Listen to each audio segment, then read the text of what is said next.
Hello? Can anyone around here speak basketball? There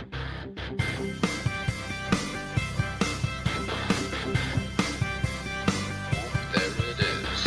It's the Confederacy of Dunks Basketball Podcast.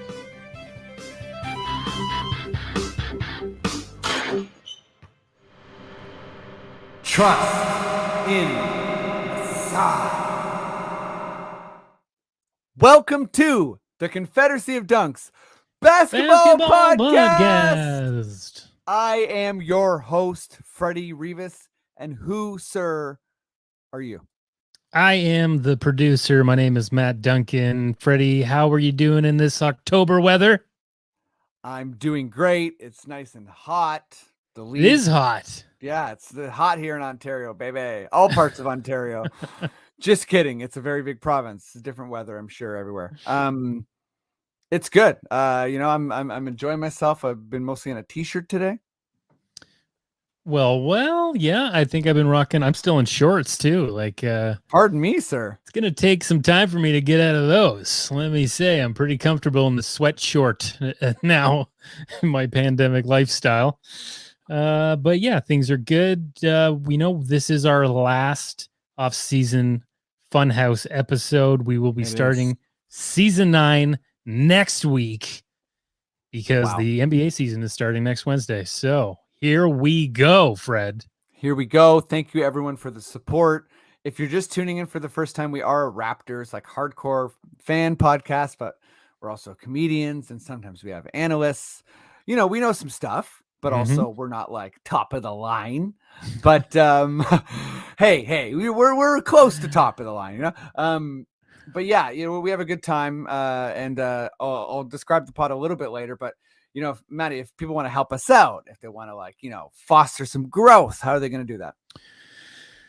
You can go to our website, dunkspodcast.com. We have all the links there for you. You can go to the Sonar Network. That is our podcast network that we are a part of. And, you can click on the guest names in our show descriptions if you want to see what other episodes that they've done on our show as well as others on the network. It's pretty cool that our network has, their own website for all our guests. It's pretty nice. So there's that you can do. You can also go to our Patreon if you'd like to help support us. We've already been starting to think of some new ideas for some extra content that might be worth paying for. Freddie and I have got something that we've been talking about that we'll bring up on the first episode of season 9 next week. Woo! And, it is getting a little bit colder. The toques are not sold out quite yet. That's right. So why don't you get in contact with us and we can get one of these anti-age toques on your head ready to go for this winter. That's right. You can also get some of our hot sauce, which will be officially on sale quite shortly, $12 a bottle. Nick's Arena Rock, because we know Nick likes to play that guitar and play it hard. So yeah, goes through a lot of strings, that guy. You better believe it. Yeah, it's callous fingers, no worries. This is it's a really good pod. We have Cathryn Naiker on. We have Jordan Foisy on, both amazing comedians, hilarious people, good writers too. Yeah. And lots of good, Raptors takes. Again, we talked about Ben Simmons because I feel like that's just has to happen these days. We talked about Kyrie. We talked about rebranding the preseason. And we talked about teams we don't know how to read right now, which was fun. Yeah. And I'll just say that, we talked about it at the end of the episode, but we might as well give them a little plug off the beginning. Jordan has a new album out called Friend Daddy on all the platforms. If you want to download it and listen to it, he's a super funny guy.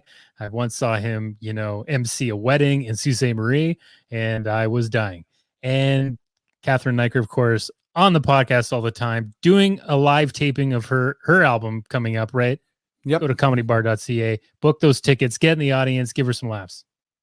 Maddie, see, that's a pro's pro right there, I was gonna carry on, but Maddie's like, let's give these folks the goddamn info.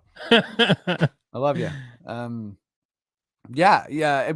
So with that said, we talked about a bunch of cool stuff.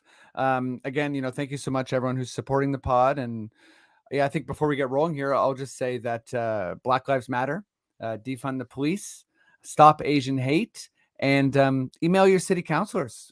We just had an election, but we're going to have more coming up. So let them know what is important to you. And yeah, let's kind of, keep making noise. And Maddie, if you feel like we're good to go, why don't you give me those sweet, delicious words? Okay.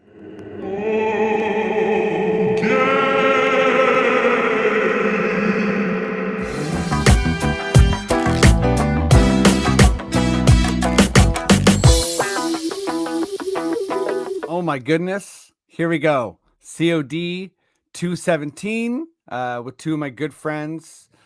Raptors preseason's happening. The season's just around the corner. I'm jacked and I'm excited about a bunch of stuff, wondering about other stuff. But let's bring these guests on. It's been a little while since he did it last, maybe a couple months. Hilarious dude, wicked stand-up, basketball nut. I mean, I feel like in recreational basketball with him, I know that he's broken a bone, I think perhaps twice. So he's a hardcore. I don't know why I brought that specific injury history up. So sorry if it triggered him. But right around this hour, just an incredible stand-up. And I can't say anymore. Give it up as loud as you can, even if you're at home alone, for Jordan Foisy. Yeah. Thanks, bro. Did you injure yourself twice? Yeah, only once. I injured myself twice. I chipped a bone in my finger this summer, and then 3 years ago, I broke my foot on your brother's foot. Yes. See, I feel like I when I was saying it, I started questioning myself. I was like, okay, Freddie, is this ADD or, is the bone it was the bone splinter on the finger that I'm like, what does that qualify? I wouldn't count that one. That's too much because it didn't really slow me down. Yeah, no, you're PJ Tucker out there for sure. Yeah, I just had to tape it up. I was running around. I was getting a lot of deflections. The shot went to hell, but man, my deflections went way up. Yeah, I was getting the arms out. Nurse would have been proud. I had a weird finger thing once that lasted for 2 years because of basketball. So, I'm sure I won't regret that later. No. We're just filling up the ICUs with our sprained knees. Oh yeah, as is our right. You know what I mean? Yeah. All right, let's bring on guest number 2, so we can get to talking Raps ball. She's amazing. I do the Pickup WNBA podcast with her. She's also written for This Hour. Wrote for the new Mark Critch show. Is writing for a bunch of stuff. It was a great stand-up. Is about to do her album taping, which when this comes out, it will be. I'm gonna let her plug it so I don't mess it up. She's incredible. She's hilarious. Please make some massive noise, even if you're home alone, for Cathryn Naiker.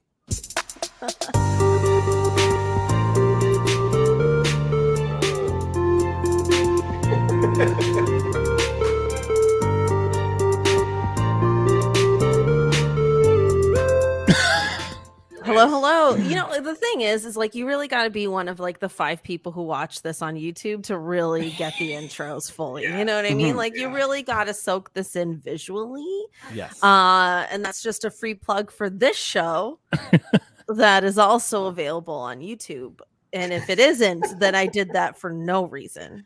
Yeah. No, it is certainly on YouTube, but we were dancing way before it was on YouTube, so I feel like there was a lot of practice, and Cathryn has really warmed up to her song over the for sure episode she's been on. Yeah, because I started off being look, this intro is a little too cool for me, and now I'm just I'm fully in. I'm all in. I made it uncool by embracing it. And if you tune in, you can see me getting kind of OCD about which way my head is tilting. And I'll always be adjusting it throughout the show. No, that's hype. That's hype. Tune in for that. Come check it out.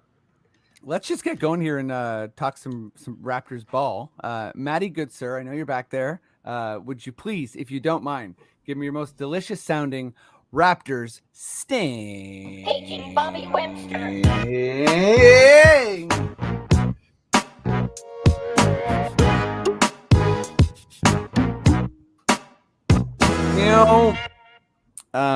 When I, did a flyby of the mic and I made the weird sting noise, I got a face from Cathryn because she's like, "What's going on?" You know what I mean? To be truthful, I don't really know, but I am excited to talk Raptors with you guys. And let's go to you first, Cathryn. And I know we all take our different approach to the preseason. Some people just like totally don't care. I just obsessively watch it because I watch everything. But yeah, from Twitter, from actually watching the games, from the stats. What's your take so far in the preseason? Like, what stood out to you? We finally have like a real like front court presence after so long. Like it's been great to see Precious Achiuwa and Khem Birch. I swear to God, like if Aaron Baines is still on this team, I don't know if I'd be here. Like honestly, it was just like it was so bad. It was so bad. It's just nice to have a real NBA team again.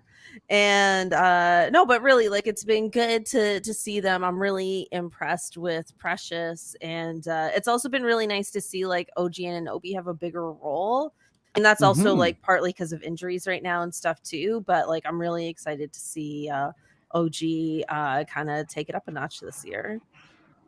Yeah, totally agree with all those points. I feel like when we saw Khem and I guess Freddie Gillespie last year, it still felt like such a wildly big upgrade over Baines. And now that I feel like every podcast, like it's becoming, I feel like poor Baines is like, it's like he's like a newer Bargnani, because Bargnani caused deeper pain. Yeah. But Baines was there at a time when things were already bad, and he made them much worse. And yes, I feel he was like haunting us. He was. It was like some kind of curse. He might as well have been a bag of locusts that God put on the team. Like it was like a curse to have this man. It was wild. Yes. If he was like Bargnani, what product would he be selling? Like if Bargnani was Bargnani like? Honestly, maybe like how like a bag of locusts. Just a bag of locusts. That's what he's selling. I feel like I was gonna suggest some like wild meat wrap or something. Like, oh, that's not bad. Like gas station jerky, maybe. Yeah, like some sort of Australian weird meat wrap.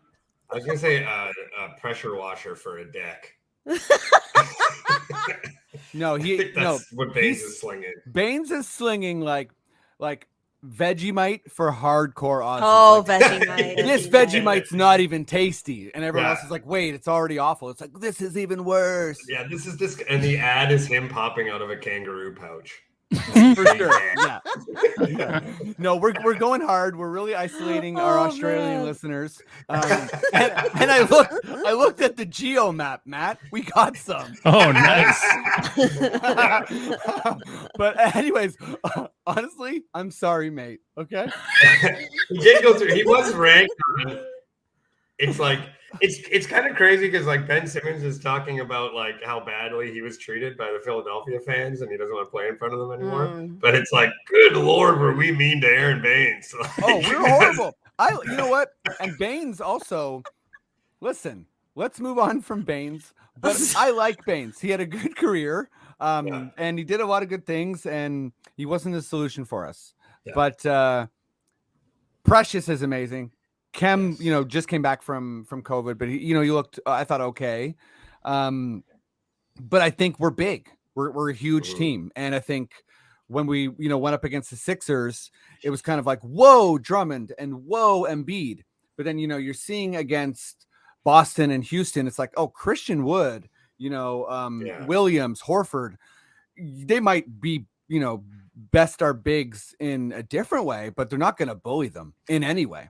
And I think like we're a big, strong team. But sorry, yeah. Give me. I was just gonna say, like who other than Embiid and Drummond, like I don't even know what centers are out there that'll be like. That's I would obviously Jokic, but OG weirdly can guard Jokic sometimes. And Jokic, he's not a plotting big man center. Like I think the whole this is gonna be just follow me here for a sec. I think the whole weird Baines thing was that having a stopgap center actually did make sense, but it just blew up in our face so hard. Yes. But where the game's going, it's like running back in the NFL. It's like it's going to be split minutes for bigs for the most part, unless you have a superstar big, like Karl Anthony Towns or something. But even still, he needs help on D. But Cathryn, sorry, I feel like you were going to chime in. No, just that like most of the best centers are in the Western Conference. Like you think about Jokic and Anthony Davis and all that. Like really, like I mean, there's Brook Lopez. I mean, Giannis is the thing that's going to give you trouble, but it's the center position is Brook Lopez, Bam Adebayo. I mean, and then of course Embiid. Yeah. So it's like, there's some teams that are going to give you trouble in that spot, but in the Eastern Conference, not that many. Totally. Vucevic? Is Vucevic even a center? I don't even remember. I'm sorry. He is, but like he is. Okay, so I didn't just make that up. Yeah. And like Bam, is the size of Precious. And Brook Lopez hangs it at the 3-point line. So I think like it's as far as guys that are going to back you down, like Anthony Davis he faces most people up, and he's just a problem for anyone, period. But okay, the center point is, I think, it was great, Cathryn, because we're going off in a million directions. But like Jordan, I'm curious, like, do you have any, because we were talking earlier about Trent and stuff, but I know you're going back and forth. Like, is there good or bad anything that's standing out? Okay, so this is bad. I got a bad thing. Ooh. I got a bad or a question. Sure. Thing that Give it to me. I've been enjoying my time. I've also been watching the preseason games like a goddamn maniac. Are we sure about this goddamn defensive scheme Nick Nurse has got cooked up that we always got to talk about this defensive genius Nick Nurse is? And I'm like, why? What is the point of doing this strategy of having all these like guys who are the same size and who can switch and handle themselves? What is the point if you're gonna fucking help so much and then like leave shooters open all the time? Like, it's like, I can't, it drives me fucking crazy. And I think part of it is like obviously familiarizing themselves and like getting better at doing the scheme. But I just feel like the defensive scheme is so much work. And the idea of like always get the ball out of Tatum's hands or whatever else. But it's like, I can't watch another Celtics game where fucking like Grant Williams or whatever his name is, like lights us up for like, with 3 threes. Like, it's like, or like it, and even like against the Sixers, it was like, they're like helping off Seth Curry. I'm like, what are you doing? That's crazy. And anyway, so what do you guys think about this scheme? And do you think it's, one, I don't know if you can keep it up a whole season. It seems like exhausting. And it's just like, I don't know if I want to watch another season where we're leaving the corner 3 open intentionally and we're just getting cooked all the time by like fucking Peyton Pritchard or whatever. Like, that's my one question. I'm like, I don't know about this like scheme, especially because shouldn't the whole thing with these guys be that they can take their man and you don't need to help? Why are you doubling that? Why are you helping that much? Is my question, my issue, my fear. Hey, let me just say, I agree with you like 1,000%. Yes. So, I feel like the first time I really started to see our system get exposed was when we lost to Boston in the playoffs. Yes. And since then, it's only gotten more so. It's only gotten where it's like, okay, Boucher, he blocked a guy on 3 once. That's awesome. But like twice a game, he's fouling a 3-point shooter. And then, Boston the past couple of years, I think Boston's a good example of a team that's totally figured this out. All you got to do is throw a couple pump fakes and, a guy like Al Horford's going to go off from 3. Yeah. And I love the size. I don't love the nonstop gambling. I think it's crazy. It's too frenetic, and you're like against Houston, like we played the other night. I think, you're going to explode them. And I think particularly I like it on like the pick and rolls because it's like impossible to dribble against us. But I think, I mean, like, I just totally agree. I feel like it's also going to wear and tear our guys to such a level. And even if you get guys that are better at this, it doesn't mean it's the right thing to do. And the NBA changes fast. So I think that more and more teams are going to be like, just calm down. And this team is going to shoot themselves in the foot. Yeah. And it's like, we let all these guys, and I understand the trade-off that Nurse is trying to get where it's like, okay, the only thing I want to make sure that Tatum doesn't get hot or whatever, right? So I'm going to make sure it gets the ball out of his hands. But then what happens is the rest of the team gets hot, and then it's like, you know what I mean? Like, why not? And then it's like, maybe it works better if you don't do it the whole game. So it's like these guys aren't ready to shoot. But like now you can tell that, yeah, like you're saying, like the Celtics' whole strategy is like, when you're open, take your shot because you're going to be open, and that's the way to beat this team. And it's like, and yeah, as far as the players, like I think that's one reason why Pascal got mad last season, because the guy's got to fucking run like every defensive position. He's got to run back and forth across the court and get like threes are just getting drained in his eye like all the time, and somehow recover for Baines the whole time. Yeah, it's like with COVID, you know, it's was a tough season. So I with this defensive scheme, I'm like, I feel like there's a time and a place for it. Like it does, I can get when you want to up the intensity, but it's just like, I'm like, I hate the way they help. It really drives me fucking crazy. I totally agree. And well, yeah, I'm gonna bust out mine, but Cathryn, do you have anything to add to that, or? Well, I think when we're gambling, it's not always just the 3-point shot. Like you mentioned that series last year against the Celtics. I mean, we made Daniel Tice look like an all-star. I don't even know what team that guy's on now. Like, I don't even know where in the world he is. He's on Houston now. So I don't know, but we made that guy look like a star. It's like, true. And so, yeah, I can't. I'm not going to disagree, although of course, you know me, like I love Nick Nurse, blah, blah, blah, blah, blah. But like, I think we do it because we aren't strong enough offensively. Like we don't have like a go-to guy like we did in Kawhi. I think that's why he's doing this, because he thinks we have to win the game by being the better defensive team. And then the offense is just going to be by whoever that night. But I don't think it's sustainable. But I'm also like, this year with the Raptors, it's going to be so weird because we don't get like Siakam back until I think it's like mid to late December. And I'm not sure when Boucher comes back. And like, it's going to be a weird year either way. There's been some updates. I think Siakam is like 4 weeks away. Is he only 4 weeks away? Oh, that's exciting. I thought it was further. Boucher's 10. I thought it was too, but yeah, I think Siakam like is gonna miss like, you know, hopefully no more than 10 games, which is still. I thought it was way more. Yeah. Can we do it? Can we do a light burn on Daniel Tice, because it did suck getting rocked in the playoffs by a guy who looks like he owns a surfboard shop. Oh my God, that's yes. I was just gonna say the German Birdman, but fair enough. Oh no! He looks like the guy from The Offspring is his dad. Okay, this is good. Nice round of Tice. Yeah, Tice that guy is really into Sons of Anarchy. Oh my God, that's good stuff. So that's my and it also goes back. The other thing about it is that it goes back to my one concern with Nurse, and this kind of, Freddie, like you and I were talking about it, because I'm going up and down on the Gary Trent escalator ride, where one game I think he's like not serious at all. And then I think the last 2 games he's actually been great, and he definitely should be starting.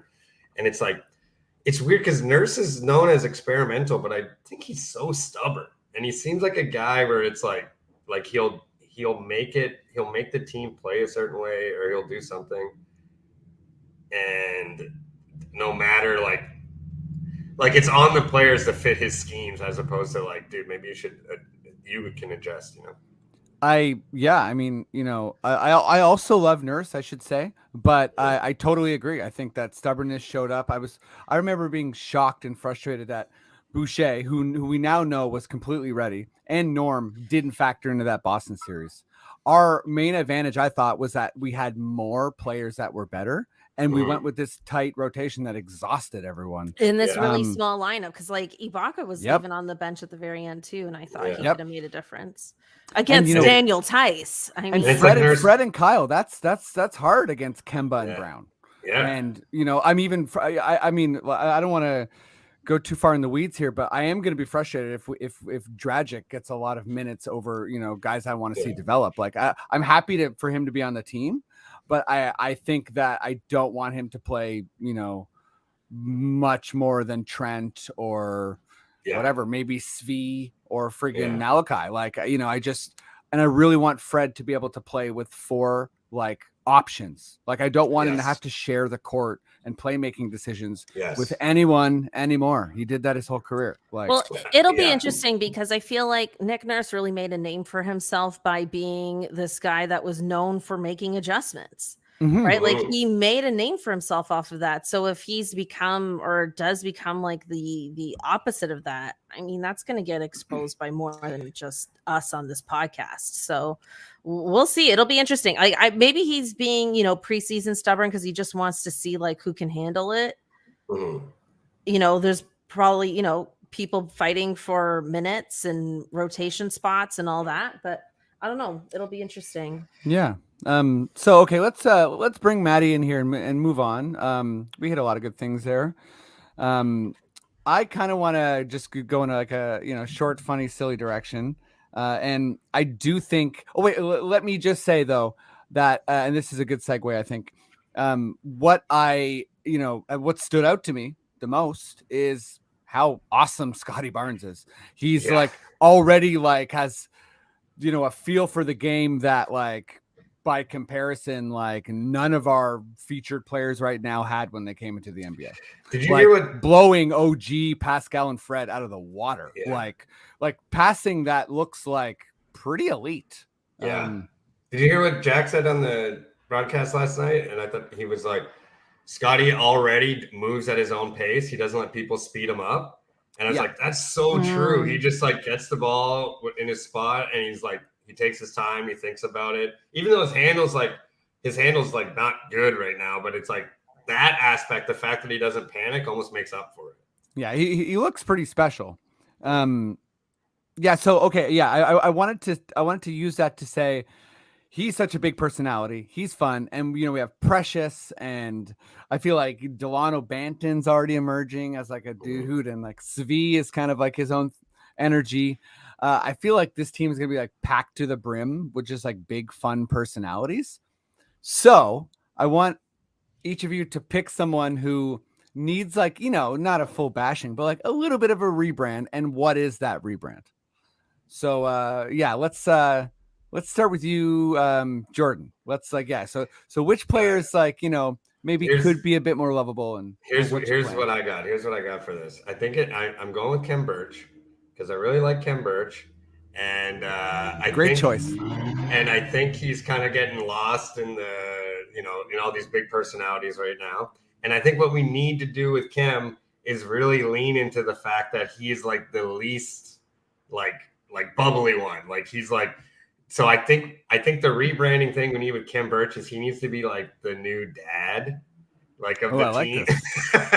Like I like the idea that he's like always kind of like he's like Matt. He's like, like I want Kem Birch to be the guy. Yeah, my back hurts, or like kind of like I want Kem Birch's vibe to be like he's like waiting for the kids to get into the van. You know what I mean? Like it's like he's like mad that Scotty's taking a selfie with like a Rocky statue because he's like, come on, the car's already running. Like I think that's the way that we get Kem Birch on there. Like he's like the befuddled dad of the team, like kind of like put upon. And like a little like man, these kids are driving me nuts. That's I think the way we take. Is Boucher older than Kem Birch? I believe he is. I think Boucher is like the oldest guy on the team. Yeah, he is. He's 28, I think. Yeah. But Birch looks older. As I look up their ages, great answer, Jordan. I think Birch is a perfectly pleasant guy, but let's give him some sweatpants and exactly. Rock out a bit. Let's always have him in a barbecue apron. This is what I'm saying. Okay, like every presser, he's up there. Cathryn, who's your player in need of a rebrand? I mean, the real answer is Pascal Siakam. Okay, this is the guy that needs the fresh start. on the team. And he also needs a better nickname because Spicy P was never a good nickname. And you could tell he never really liked it. And he didn't know what to do with it. And then he eventually just kind of reluctantly embraced it. But he's been through a journey, even with his own brand. And I was trying to think of like a better nickname for him. But then I just kept thinking of names that made his name sound more like a dick.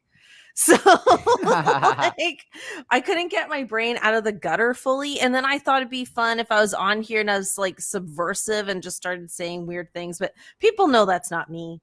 Let me throw one out there. Pickled pea. Pickled pea. Pickled pea? That's pickled pea. Oh. I don't even know how that would reflect his game, even. It doesn't. It just doesn't. I thought of like maybe instead of saying Siakam, you could say like Sock'em. Okay. You know, like Rock'em Sock'em or something. Sure. I don't know, man. It's hard. This is hard. Yeah, no, I'm sorry. I'm so creatively stifled. Well, what would you like his brand to be now, outside of the nickname? How should we? There's no way he even eats that Nando's hot sauce. You know what I mean? Like it's just, he has to get away from this. Yeah, he see, this is like a full question. Like, how do we all like this is like, you know, Siakam needs a team. Kem, you know, that's a quick fix. Yeah. Siakam, I know, why is that so easy? Yeah. We're like Kem Birch, Grandpa Smurf, done. I mean, I will say Siakam's working on the like, hey, I got back on the streetcar, feels good, even though it was a photo shoot. Oh yeah, you know what I mean? Like, pandering has to stop. The pandering is too much. Can we? I know this is like, sorry, unrelated to your question, but like the pandering is too much. It's so obvious. It's so fake. It's so annoying. It makes me feel stupid. Yeah, like it's like, oh, like Raptors fans are so dumb. We're just gonna do this photo shoot on a streetcar, and everybody's gonna lose their shit. Like, and that's all it takes to keep us here. Like, you know what I mean? I just Oh, I love the Raptors. Goran Dragic went into a weed store I go to. Yeah, like it's just shit. That's my rebrand, bro. Okay, Goran Maddie. Pothead. Yeah, Maddie. Who's your player? That'd be so fun if Pascal had his own brand of weed. Maybe that is would be good. There's some ex-players I think who do that. But yeah, Maddie, who's your player and what's their rebrand? Well, I'm glad no one picked him because I think he really is in need of a bit of a rebrand. Malachi Flynn, I think, nice. Seems to be a really quiet guy. We saw what he did with the Party in the USA song with Freddie Gillespie last season. Didn't win that. I feel like Freddie really stood out more. You know, Malachi looks pretty shy. I think he's got to embrace the red hair a little bit more. So I think that he needs to lean into that a little bit more, you know, like, I don't know if he wants to do some Ronald McDonald stuff. I don't know what. I don't know if he wants to do like some Carrot Top prop comedy for the guys. What if we go like this? I'm inspired by the name. What if we go full Amish for Malachi? Yeah, like he moves out to Waterloo or like that. Rumspringa Flynn. Let's do it. He just starts making his own jams. Yeah.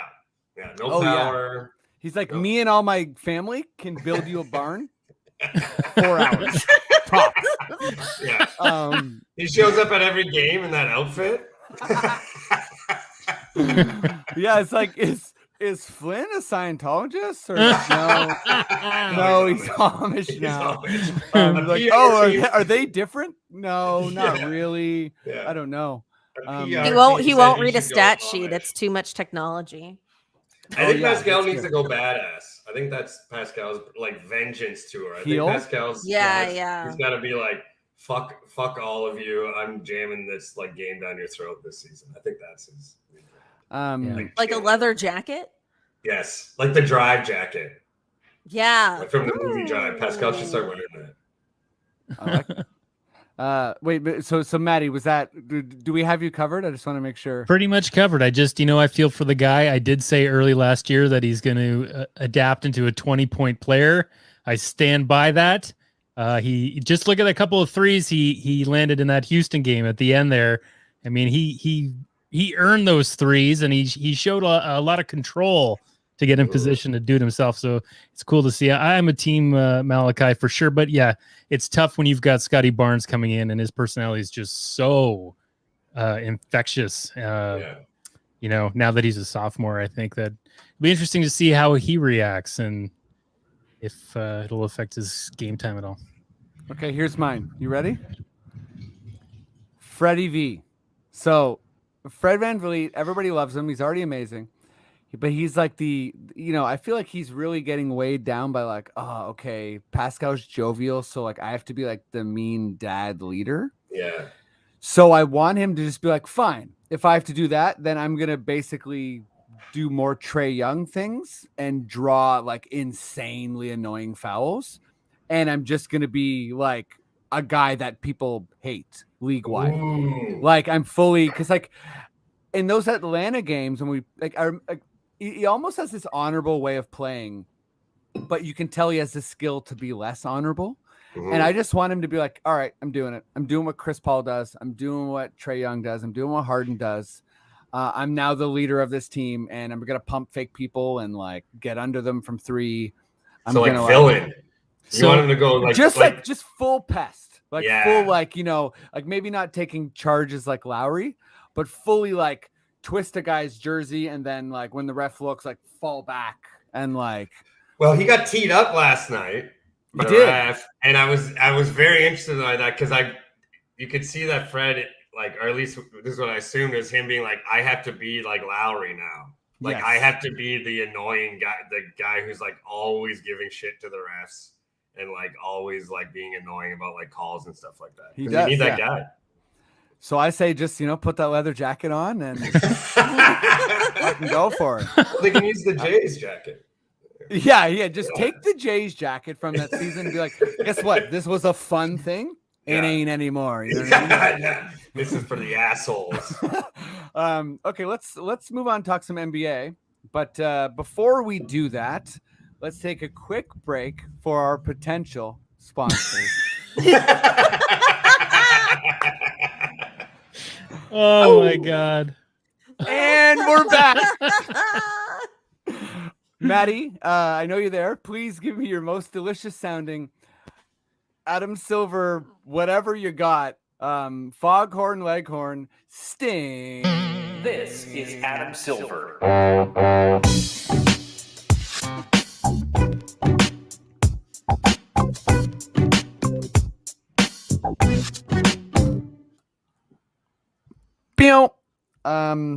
Okay. National Basketball Association. Matt was waiting for me. I knew it, But yeah, it is the National Basketball Association. Just FYI to our listeners. Cathryn, let's go to you first. I hope I don't like make a jumble of this question, but there's been a lot of like off-season noise, and me and you have talked about this kind of stuff in the past, like with last year, the acquisition of Drew Holiday, and like it's kind of hard to tell like how much of a story actually is this. And it could be that like Ben Simmons, returning to the Sixers like doesn't go well, pardon me, and like it's a disaster, and that Kyrie, won't play, and that's also a disaster. But both of these stories have a feel to me that's kind of like, will we be talking about them like 2 weeks into the season? Or are they just like these summer stories that like kind of we care about, but really we don't? I mean, here's the thing. This for both Ben Simmons and Kyrie Irving is embarrassing. This is embarrassing. They should be embarrassed. This is embarrassing. I agree. Like stop this. This is more embarrassing than Kevin Durant having a burner account. Like this is so embarrassing. And I think even if we're not talking about this being impactful come like playoff time, I feel like fans are going to remember this. Like this isn't something that fans are going to just forget out of nowhere. Like I think Ben Simmons going back to Philly is going to be a disaster. I'm just going to call it, even though I don't think that's a hot take in the slightest. Like I think this is going to be a disaster. They've already had training camp without him. They've already had preseason without him. Like they're already like planning a life in a future without him. He probably already moved out of his house. You know, now he's like trying to lug some shit back or buy. I don't even know what he's doing. He's already lost like $1 million apparently and decided I don't want to lose any more money. I mean, if I was, thank God this isn't my team. Like if I thank God I'm not based in Philadelphia for this reason alone. Like this is the worst. Like I think Ben will get traded eventually. I think they need to up his trade value, which is why he's going back to play. I think that's the conversation behind the scenes. I don't think this is going to make an impact come later in the year. The thing with the Nets is that they're good even without Kyrie Irving. They're better with him, but they're so good without him. Right. And the thing with Kyrie Irving is like he left the Cleveland Cavaliers because he didn't want to play with LeBron James because he wanted to be a number one option. And he went from that to this in the span of like 4 years. Like this is a guy who doesn't like his job anymore. You know what I mean? Like he is acting like if it wasn't the anti-vaccine stuff, it would have been something else. Like this guy is disillusioned. He's disenchanted. He's unmotivated. He just doesn't want to be there because like, I mean, I'm not trying to like defend Wiggins here, but like Wiggins was an anti-vaxxer, but ultimately picked basketball over this. And I know he doesn't have the same like money or leverage per se, but I mean, he's still like a multi-millionaire. So I just think like, this would have happened to Kyrie Irving even if anti-vaxxing wasn't a thing. Like he would have found a way to have this moment. And it's kind of, you know, it's unfortunate. It is what it is. I think the Nets will move on and they'll still be a great team. And ultimately, no, it won't impact wins and losses. Well, I mean, of course it's going to impact wins and losses, but I mean, like when it comes to the playoffs, I don't think we'll be talking about these narratives anymore, but I do think the fans will remember. Essentially. Damn, you know, well said on all accounts. I'm just gonna go straight to you, Jordan. Yeah, I mean, I agree with everything Cathryn said there, and like, what's your take? Do you think these are like consequential stories? I think they are pretty consequential in terms like, well, it's tough because they're definitely more than just like kind of drama and news.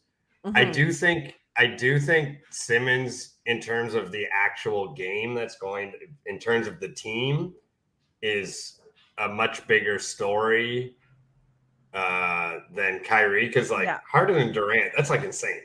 Like that's already fucking insane. Like, and also Harden's healthy again, and they're like gonna torch the league. It's gonna be fucking crazy. Like it's like because Harden was hurt last season because he spent the last offseason fucking like partying the whole goddamn time. Like, you know what I mean? Like he like partied all through training camp, and then all of a sudden it's the first time I think he's like ever been hurt like that. So this season is going to be like, I think it's going to be crazy. I think Harden's going to like make up like moves on the court all the time and stuff. In terms of Simmons, and yeah, it is like, and Kyrie, I think you're right, Cathryn. It's like Kyrie needs to start taking improv or something. He's got his passions elsewhere now. Like the guy is like I don't know, start working with Andrew Yang or something, and he's gonna become like a Jordan Peterson.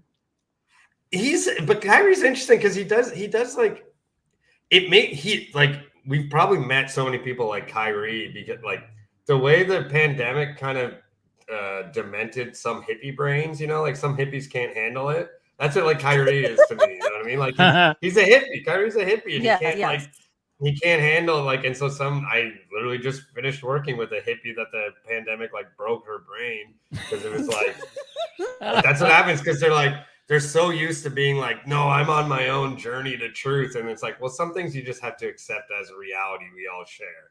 You know what I mean? And it's like, and I see, and so Kyrie's like, yeah, he's like on that journey. And Ben Simmons, it's like Ben Simmons reminds me. One time I got in a fight with my with a girlfriend at the time, and I stormed away, and I went to my apartment, but I was planning to stay at her place, and I had forgotten my keys, and I knew that, but I still did the storming, and then I had to sleep in the hallway of my apartment. And that's kind of what Ben Simmons is like right now. Like it's such a it's a temper tantrum. It's such a little temper tantrum. But I will say this: I hope they don't trade him, and I hope the dude just starts taking fucking shots. Because if he starts taking shots, the Sixers can win the fucking championship. It's crazy. Like if he just if he even becomes like a 34% 3-point shooter, which by all Instagram accounts he could, you know what I mean? Like, I think the Simmons one is a much bigger story because if he's on the team, I think they can go to the finals again. Not again, I think they can. And if he's not, then who knows what's going to happen. Yeah, I don't know. I don't think he can. That's the thing. I really don't think he can. You don't think just because it's too much, it's too toxic? No, well, there's that, but I just don't think he's going to hit those shots because this is a conversation that's been happening for years. Like everybody acts like, oh, this is all because of like the playoff series and losing to the Hawks. And it's like, no, this has been going on since even before the pandemic. Yeah. People talking about like Ben Simmons not hitting threes, not hitting outside shots. And it's just like, if this guy was going to hit outside shots, it would have happened by now. And like last season, he had the same numbers similar to his rookie season. Like he is not on an upward trajectory at all. And that's why he hasn't been traded, because he doesn't have the trade value that they want him to have. He is so overrated at this point. Yeah. Oh, definitely. And I guess the free throws is a much bigger issue than the actual 3-pointer thing. But I just think it's like it's just sad to me because it's like I think Embiid's fucking amazing and I really want him to win a championship. If they're not going to be able to, like, this might be the window closing for Embiid, you know?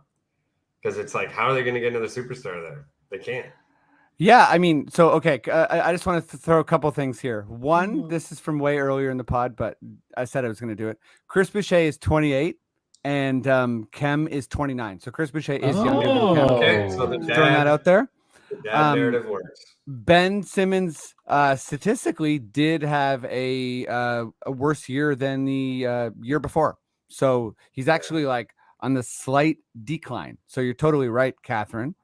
And then just to the Embiid point, I feel like we were talking about plotting centers earlier in the podcast. And I think it's like the symmetry. That's where I'm with you, Cathryn. Like, I feel like Ben Simmons can be a star player, is a star player, was runner-up defensive player of the year, which is insane. But, you know, and to your point too, Jordan, like Philly was first in the East and they were smashing last year. And, you know, they lost in 7 to a Hawks team that's shouldn't have beat them, but, you know, isn't crappy. But I do think that there's long-term fit issues. I'm actually glad I brought this up because I feel like, it's one of those things where it's like, this seems like it's either it's hard to tell if we're in the beginning, middle of or end of a story. And Cathryn's point about, Kyrie not enjoying his job is like so bang on to me because it's kind of like there's just clear frustration there. But I want to keep things going here. So, Jordan, I'm going to go to you on the next question. And I just want you to pick a team for me that is like your wild card or just don't know how to read team, bad or good. I'm going to go the Kings. The Kings. I was watching like a preseason game and I'm like, how is this team this bad? Why are they so bad all the time? Because that's like a nice 5. Like I forget it's like Halliburton, Fox, Holmes, Barnes at the 4 probably. I don't know who's playing 3 for them, but it could be Buddy Hield. It could be, you know, and then that rookie they drafted, Mitchell's like sick. He's awesome. And you said Halliburton, right? Yeah. I think he's like at 2. I don't know who's at 3 right now. Yeah, Barnes, Bagley, Holmes. Oh yeah, Bagley. You gotta get off Bagley because that's bad. But I don't know. It's just like I just don't understand like why they're so bad. Like why they're always, because I'm like that's a pretty good. Like if all those players are on the Raptors, I'd be like pretty psyched about that team. Yeah, I mean, I feel like they do. I mean, this is like exactly what I was looking for with this question because I think Luke Walton's still their coach, right? Yeah, that's very toxic, you know. Yeah, that's the biggest yeah, and issue. they're all like, we'll take Terrence Davis. So, you know, I think the Kings have definitely been like a sewer of sorts for a long time. And I that's what I was gonna say. Like before, Cathryn made the Walton reference joke. Like they do have a bad culture. So I feel like that might be the difference we're looking for. But this is the type of team I'm looking for. Who's yours, Cathryn?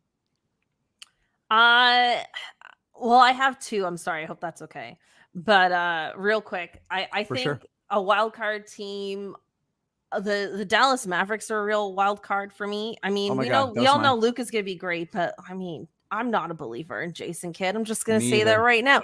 How many chances and how big can his collar get? I mean, that was so wild. Well, this guy's when they bring in Colangelo, he's coaching basketball and bowling shirts out here. I mean, this is crazy. and then I'm not a believer in Porzingis either. But that franchise is making a lot of weird gambles around Luka. And I think if this season goes well for them, that's going to change the Western Conference. But if it doesn't go well, then you're going to hear a lot of like, get Luka out of their talk. And I think this is a real make or break year for their relationship with Luka and what their long-term future is with him. The other team is the Timberwolves. I think they're a huge wild card team. Everybody's rooting for Karl Anthony Towns to have a big comeback year. Anthony Edwards in his sophomore year, we don't know, what's going to happen with D'Angelo Russell. I wonder if they'll try to trade him or not. But I think, they've got, they have the Raptors' old assistant as their coach. We'll see. We'll see how things happen with Minnesota. I don't know if they're going to try and make a big push for things, or if they're going to try and double down and maybe even try to trade Karl Anthony Towns. That's a real wild card situation as well. I like Pat Beverly on that team. I dislike Pat Beverly on any team, and I'm happy he's on a team like that, so I only have to see him maybe once or twice. I hate Pat Beverly, but for that team, this young team that doesn't really know how to win. I wonder if Pat Bev kind of helps them. He can teach them how to sit on a scorer's bench when he's frustrated. Yeah. I'm definitely in the Pat Bev camp of I think he could be an effective player that doesn't play minutes. Yes. But I've been out on the I mean, also it's for me, I have them looped together, which is not fair, but I've been so out on Pat Bev and Lou Williams as productive forces in the NBA for a while. Rondo too, I'll throw in there. Yeah, everyone that's a fun list. Yeah, the people these guys are winners, and I'm like, are they though? Yeah, are they that's really? A good point. I don't see it at all. Yeah, they lose all the time. They lose a lot, and they're kind of toxic personalities. Yeah, that's true. It was do you remember when Lenny Wilkins was coaching the Raptors, and they'd be like, "Oh, he's the most winningest coach in NBA history," and it's he's also lost the most games. He's just coached the most. So crazy. Yeah. Okay. Let's do some quickish questions. Jordan, sorry we jumped on you for Pat Bev. No. You guys are right. I was. You were right. I think we're all right. Actually. I don't think Jordan's wrong or anything. No. Yeah. And my team, by the way, was Philly. Not Philly. It was the Mavs. The Mavs are my team. Oh, I think the Luke same is amazing. Yeah. Jason Kidd, I don't understand that at all. And also I think going from Rick Carlisle to Jason Kidd is going to be rough. It's insane. In a lot of ways. He's gonna Jason Kidd. Did you read the what he did from when he's coaching the Bucks? There's excerpts from this book. It's crazy. He's the kind of guy. It's if he caught you smoking a cigarette, he'd make you smoke the whole pack. That's yeah. He runs a team like he's a mafia member. Yeah, he runs it he's trying to get he's working for Maury Povich. It's fucking crazy. Okay. Also, since we're talking Jason Kidd, never forget when he got someone to spill the drink on him. If you haven't seen it, never forget. Please go watch it right away. It's one of the most embarrassing coach moments of all time. He is holding a drink and a player is walking towards him and he's like, hit me, saying it quietly. And then he fake drops the drink on the court to waste time. And it's because he didn't have a timeout. It's comically embarrassing. Immediately. Sorry. Go Before ahead. we get into quick questions, can I bring up a team real quick? Because I'd like to know you guys' thing, like real quick. Sure. Real quick. What about the Bulls? Are you guys high on this Bulls team, or do you think it's smoke and mirrors? They're in this mix for me. Like I kind of don't exactly know. I don't know where the defense is going to come from, but I think they have some talent. This is what's going to happen. This is what's going to happen. I'm going to call it right now. You gotta mark this. Raptors Bulls play-in game. I can see that for Raptors fucking sure. Yeah. Play-in game, and finally DeRozan will suddenly magically know how to play in a clutch moment. That's so gonna fucking happen. That is so gonna happen. Yeah. Okay, since we're throwing so wild brutal. stuff out, 3-6 Raptors Heat matchup. We upset the Heat. Whoa. Whoa. Hey. Okay, That's but crazy. let's do some quickish questions. Maddie, good sir, why don't you give me that quickish questions sting? Quickish question.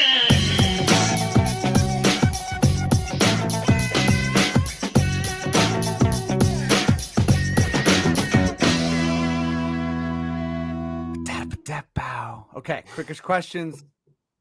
I'm gonna go as quick as I can, you know what I mean, as implied. But it might not make sense. That's okay. Your job as guests is to answer these questions as quickly as possible. No, yeah, you got it, Matt. I don't know what you said under your breath there. You're probably already pissed at me. That's okay. You know, take that energy and just one word answers if you got them. You know what I mean? Like let's just keep the speed up. Let's go. Let's go, Cathryn, Jordan, Matt, when you're ready. Okay. Cathryn, how high is too high on Scotty? How high is too high? No, reach for the sky, baby. Scotty Barnes, it's his rookie year, and he's already looking elite. Yes. Jordan, Precious is always referred to as a 5. But isn't he maybe better suited to be a 4 ideally? No, but I do wish he would get better at setting screens if he's going to be a 5. Maddie. Yes. If Giannis wins another MVP and another championship this year, where does he rank all-time power forward? Whoa.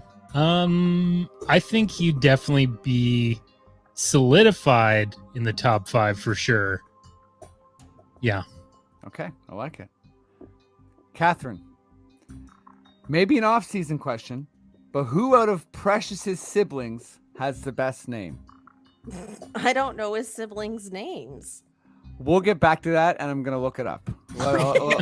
Let me float you because they're interesting names. Yeah. But I'll float you another question in the meantime here, Cathryn. Nurse said Utah has one of the last 3 spots locked down. Who gets the other 2? Oh. Can you pass that to somebody else? I don't know. Okay. I don't know. You know what? This is fine. Jordan's got an answer. Jordan, what's up? Who gets the last 2 spots? It's going to be Bonga's going to get one. I think he looks dope, actually. Okay. And then it's unfortunately for our vibes, maybe Decker. Fair enough. Yeah, that is unfortunate for the vibes. Okay, Maddie. Yeah. Just simply, what's on your mind? A quarter pounder with cheese. I don't know. Do I have to explain it? Don't explain it. Cathryn, I'm going to ask you that question again, and I'm just going to read you the names of the siblings quick. Okay, thanks. So, best Precious sibling names. The candidates are God's Gift Achua, God's Will Achua, Promise Achua, Peace Achua, or Grace Achua. Whoa. God's Gift is a name? That's right. Or God's Will. No one tell Drake this. I know. It's a whole album. I actually like Peace. Yeah, me too. Is that weird that that's my pick? No. And I kind of think Precious is the best of all. But, actually, Precious is the best out of all of them, but with the others, with the runner-ups, I'll go Peace. Okay, As a Jordan. name. As a name. Jordan, Yeah. what's on me, Freddie Rivas's mind? Man, I wish my name was God's Will. Pretty close. Wondering about the names, honestly. I don't think those are too uncommon for Nigerian names. No, I don't think so. Like, I think it's like- definitely like a shock to our system, but Yeah. actually grew up right near a very religious family, and it was hope, joy, faith. Yeah. Oh, wow. Cool. But Maddie, Mhm. trade for Simmons? Question mark. No. Look at his attitude for Philly. They'll think it'll be like here. Oh my God. It'd be horrible. He'd be like Cathryn. pouting. Oh, never mind. Maddie D's like the Michael Scott meme. Just like, no, God, God, no. Cathryn, Yes. pick one Raptor and assign them a Ted Lasso character. Example, OG is Roy Kent. Oh, that's a good one. I mean, the thing is that as someone who has read and reviewed Nick Nurse's book, Ted Lasso is like based on his life. Like Fair. Nick Nurse is Ted Lasso. People don't know this. Like that is literally what Nick Nurse was like when he went to coach in Europe. Like those two are akin to each other. I can't think of anything else. No, that's a good one. Jordan. Yeah. How many more long-bodied guys should we sign who have lots of wingspan and can defend 1s through 5? We're good. I'd love to. If we're gonna sign anybody, just please let them be good at dribbling. Oh, I know. Maddie, Yeah. this is just how it's lining up, but how's it going? Good. Yeah. Is that the question? Yep. I'll read them. Cathryn, everything all right? Question mark. Everything's great. I was wondering when I was going to get an easy one. So thanks. Fair. Jordan, how many points a game is OG going to average this year? 22. I know that's high. Whoa. He looks fucking sick. OG looks incredible. Yeah, he does Like, look good. His hand, he looks graceful, and she's never looked before. Like he looks. I smooth. agree. That's a good way to describe it. It's like before it was always really awkward, and now he looks like that. When he did that jumper over Horford, like on the drive, it was like a mid-range jumper. It was like, fuck. He's looking That's sick. Beautiful. Maddie, Mm-hmm. are the Nets a better team with or without Kyrie? Oh boy. I'm gonna say better with him if he's playing like Kyrie Irving, the basketball player, can play. But with all this stuff, they're a worse team with him just being around at all. Cathryn, who's better if they were 7-2, Scotty or Malachi? I'm gonna say Scotty. Jordan, Yeah. who is your breakout player of the year? For the Raptors or for anybody? Let's say for the Raptors. For the Raptors, who's gonna be the breakout? Outside of the big ones, like I think OG is gonna be fucking crazy this year. But I'm excited for Svi. Yeah, he looks awesome. See. Nice. Maddie, let's say from the Raptors as well. And this is the last question here. Who regresses the most? Regresses the most. I'm gonna say Freddie Gillespie. Oh, yeah. Fair enough. yeah. Yeah, he's going to regress his way right out of the league. Yeah, I was about to say that. Oh, Oh, wow. You know, you thought we were harsh on Baines? yeah. Oh, Freddie's Freddie looking G. rough. Yeah, He's he's not looking looking good. very bad out there. Listen, he's my namesake, so I'm still holding out hope. But the man looks lost out there. You got two Yeah. Freddies on the team. Don't be greedy. Yeah, Come you know, and more Toronto guys. So, but hey, we made it to the end of the pod. This was fun, guys. You're a lot of good takes here. A lot of like just silly shit too. Cathryn, I promised that I would properly plug your album, which for me isn't plugging it because I would mess up the details. So, what's up? Tell people what's going on. I'm recording my comedy album October 15th and 16th at Comedy Bar. I just got a message before doing this podcast that tickets are still very available, and they want me to do a big push for them. So please come and have a good time. Come, laugh, support Cathryn. She's hilarious. Countybar.ca if you want to get tickets. Yes. Nice. I love it. Is it now? Is it County Bar Danforth or County Bar Ossington? Ossington. Okay, sweet. Actually, imagine I showed up to the wrong venue. You're like, I'm at this venue that's still under construction. Is this where I'm performing tonight? It's like, no. Tickets are slow. Jordan, what's up? Yeah, I know you're writing, but I got a new album out. I got an album out, so check it out. Oh my god, amazing! On all platforms. Yeah. And what's it called? Sorry, it's called Friend Daddy. Oh yeah, I'm into that. Adam Christie named it, so friend of the pod, I imagine. Oh yeah, yes. Friend, enemy of the pod. Who knows? Guys, we made it. That's the pod. Thanks everyone, for listening, and like we're getting more and more feedback too, which is really fun. Yeah, and thank you both for doing it. This is a good time. Maddie, if you feel like we're done and good to go, please, sir, just give me those sweet words. Okay. This podcast has been brought to you by the Sonar Network.